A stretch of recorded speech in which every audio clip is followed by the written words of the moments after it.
नमस्कार जय जगन्नाथ। आज आम नारी मानकर महानता विषय पणिका माध्यम एक कविता टी परिवेषण करने जाऊँ।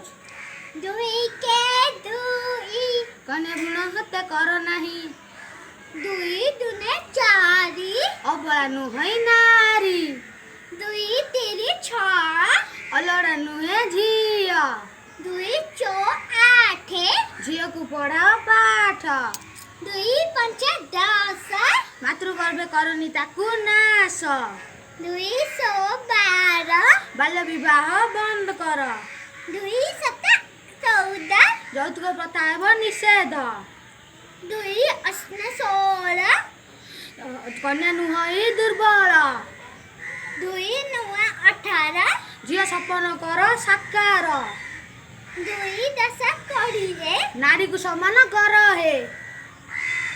जदि आपण मानकू ए वीडियोटी भल लागिला आपण ए वीडियोटी को बहु मात्रा रे लाइक शेयर कमेंट करिवे आ सब्सक्राइब करिया को जमा भूलिबे नाही। हम रहिलु।